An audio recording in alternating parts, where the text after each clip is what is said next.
आज पंडित जी दौड़ करके आए और महाराज देखा दोनों हाथों से बुला रहे हैं, आ जाओ मेरे खेत में ही दाना खाओ। एकदम से गुस्सा आ गया, पंडित जी कहने लगे, भरत क्या तेरी समझ में नहीं आता है? क्या तू पागल है? हम तेरे से कोई जवाब पूछते हैं, तू जवाब भी नहीं देता है।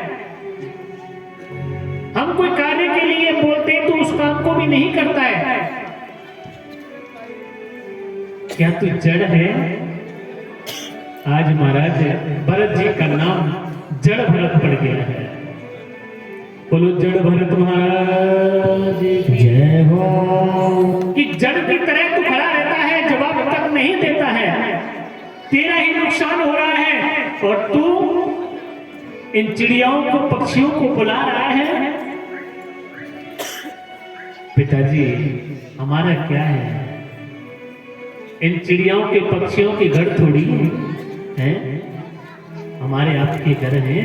इन पक्षियों के घर थोड़ी है, इनका भी लालन पालन ऐसे ही होता है जैसे कि हम और आप करते हो। अच्छा जवाब देता है, अब पता चलेगा, चल मैं देखता हूं तुझे घर पर कैसे लालन पालन तेरा होता है। जड़ भरत जी महाराज का खाना पीना बंद कर दिया। अपने छोटे जो पुत्र है पंडित जी का, उसके लिए बढ़िया सुंदर भोजन बनवाते हैं और जड़ भरत के लिए सूखी मोटी मोटी रोटी बनवा करके खिलाते हैं। ऐसे 3-4 दिन से चल रहा है। जड़ भरत जी महाराज जो मिलता है तो ग्रहण कर लेते हैं, फिर भी एकदम जड़ भरत जी महाराज हष्ट पुष्ट और तंदुरुस्त हैं। आज महाराज उसी समय पंडित जी ने कहा, घर पे पड़ा पड़ा खाता रहता है, कुछ कमाता है ना काम करता है ना कोई धंधा करता है, निकल जा तू मेरे यहां से। ऐसे जड़ की मुझे आवश्यकता नहीं है। उसी समय जड़ भरत जी महाराज घर से निकल गए महाराज, और जैसे घर से निकल गए रास्ते में कैसे जा रहे हैं? जैसे पागल बैरों की तरह। पागल बैरे होते हैं, उनसे कुछ भी कहो किसी को जवाब नहीं देते, नीचे कोशिश कर लेते हैं। क्यों रहते हैं जड़ भरत पागलों की तरह? भरत जी महाराज को अपने दोनों जन्मों की कथा याद है, अपने जीवन का सारा वृत्तांत याद है, इसलिए वो इस तृतीय जन्म के प्रपंच में नहीं पड़ना चाहते हैं। वो यही चाहते हैं शांत प्रिय ये मेरा तीसरा जन्म निकल जाए, सबसे बड़ी बड़ाई है। इधर महाराज राजा राहुगढ़ की पालकी जा रही है। सिंधु सौरवीर देश के राजा राहुगढ़ जिस पालकी में 4 कहार लगे हुए हैं, जड़ भरत जी महाराज रास्ते में बैठे हैं, ऐसे माथे से हाथ लगा रखा है, रास्ते में बैठे हैं। और जैसे राजा राहुगढ़ की पालकी आई, राजा राहुगढ़ का एक कहार अस्वस्थ हो गया। जिस पालकी में लगे हैं उसने कहा, महाराज एक हमारा साथी अस्वस्थ हो गया है, उसकी तबीयत सही नहीं है, उससे पालकी नहीं चलाई जा रही है। अच्छा ऐसा करना, कोई रास्ते में जो भी मिले उसे पकड़ लेना और पालकी में लगा देना। सामने महाराज राजा राहुगढ़ की पालकी जा रही थी, आगे जड़ भरत महाराज मिल गए। जड़ भरत जी को पालकी में लगा लिया और जैसे जड़ भरत जी महाराज पालकी लेकर के चल रहे हैं, चलते चलते रास्ते में अचानक से चींटी आ गई। एकदम से जड़ भरत महाराज उछल गए और जैसे उछले तो पालकी हिल गई। पालकी हिल गई तो राजा राहुगढ़ का सिर पालकी में लग गया। अंदर से आवाज देने लगे राजा राहुगढ़, कौन है? क्या चला नहीं जाता है? क्या चलना नहीं आता है? एक कहार ने कहा, महाराज जो नया कहार आया है ना, जो पालकी में लगाया है ना, वो पालकी को हिला रहा है। अच्छा, उसको समझाओ, क्या चला नहीं जाता? महाराज फिर लग गए। फिर रास्ते में कोई भी जीव जंतु चींटी आ जाए, भरत जी महाराज एकदम से उछल जाए। उछलने का कारण यह है, भरत जी महाराज नहीं चाहते हैं कि मेरे पैरों से चींटी समाप्त हो जाए, कीड़ी समाप्त हो जाए। वो पाप कर्म नहीं करना चाहते हैं। वो तो उस पाप से बचने के लिए उछलते हैं। इधर राजा राहुगण का सिर पालकी में लगता है, एकदम से कारों से कह दिया पालकी को रखो। पालकी को नीचे रख दिया, निकल करके आए। कौन है वो कहार जो पालकी को हिलाता रहता है, उस पर चला नहीं जाता है? जड़ भरत जी से कहने लगे, क्या तू खाता नहीं है? क्या तेरे पे चलना नहीं आता है?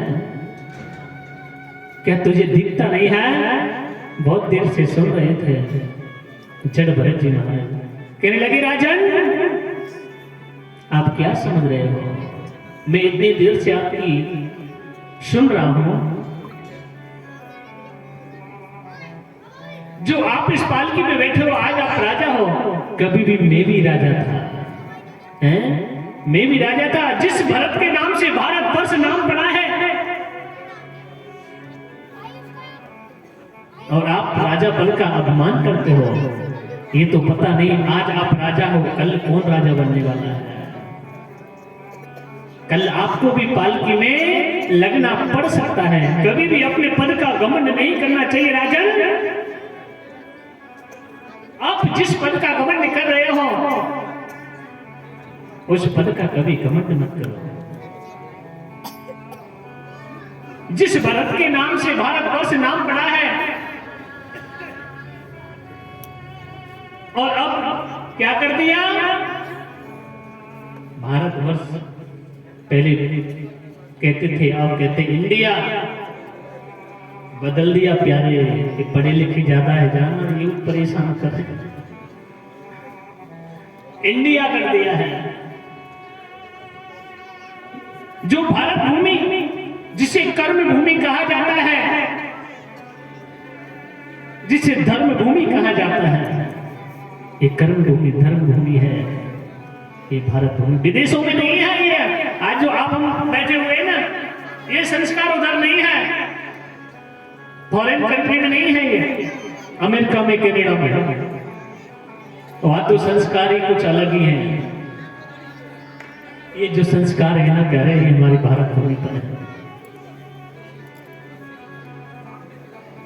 जिन संस्कारों में हिंदू सनातन संस्कृति, जिसके सारे से हमारा आपका ये ग्रस्त ये संसार चल रहा है,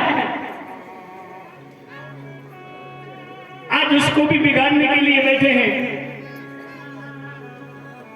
कोई हमारी संस्कृति को छेड़ रहा है, कोई हमारे धर्म को छेड़ रहा है। आज कहने लगे राजन, जो भारतवर्ष के नाम से कहलाता है, आज उस भारत के लिए क्या बोल रहे हो? उसी समय राजा राहुगण भरत जी के चरणों में लेट गया, नेत्रों में आंसू भर के रोने लगा। महाराज मुझे क्षमा कर दो, मुझे पता नहीं था इतना बड़ा राजा था पहले, और आज उसी की कर्म भूमि पर मैं पालकी में बैठ करके जा रहा हूं। जिसकी भूमि पर हर समय में रहता हूं, जिसके नाम से भारतवर्ष नाम पड़ा है, आज उसके लिए मैंने ऐसा अनुपदेश दे दिया। ऐसा मुझे नहीं करना चाहिए। बारंबार अनुरोध करने लगे, बारंबार कहने लगे, प्रभु भरत जी महाराज मुझे क्षमा कर देना। ऐसा अब शब्द अनर्गत कार्य मेरे से जो हुआ है, आज महाराज उसी समय क्षमा प्रार्थना मांगी है। राजा राहुगण ने जो कार थे, पालकी ले जाने वाले थे, वो कार राजा राहुगण को ले गए।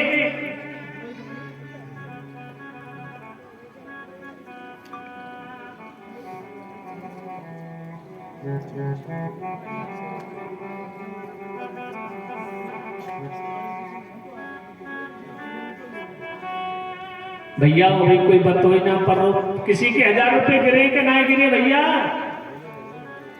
अब तो बता दिए हमने 1000 रुपए हैं। जिस माता देखो भागवत के सामने बैठे, गड़बड़ मत कर देना। जिसके भी हो 1000 रुपए 500 की नोट है, जिसके भी हो ले लेना शाम तक। अगर शाम तक जो उनका धनी मिल जाएगा भैया, जिसके होंगे तो ठीक है, नहीं तो ठाकुर जी को अर्पण कर देंगे। ठीक है,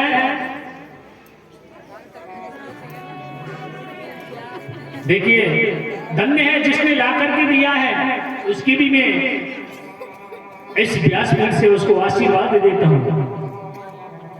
जिस बालक ने दिया है 1000 रुपयों को, धन्य है उनके माता पिता के लिए। जिस बच्चे के लिए ऐसे संस्कार दिए हैं, ऐसे बच्चे के लिए मैं व्यासपीठ की तरफ से आशीर्वाद देता हूं। धन्य है तुम्हारे माता पिताओं के लिए जो आपको इतना संस्कार दिया। ऐसे प्यारे अपने बच्चों को संस्कार देने का काम माता पिता के हाथ में होता है। माता चाहे अपने पुत्र को बड़ा विद्वान साधु संत बना दे, माता चाहे अपने पुत्र को कलेक्टर डीएसपी बना दे, माता चाहे अपने पुत्र को डाकू चोर डकैत बना दे, ये माता पिता के ही संस्कार होते हैं। जैसा संस्कार आप अपने बच्चों को दोगे वही संस्कार उत्पन्न हो जाएंगे। आज महाराज देखिए, अब अपने ध्यान को कथा क्यों ले चले। आज महाराज सिंधु सोबीर जहां भीलों की नगरी है,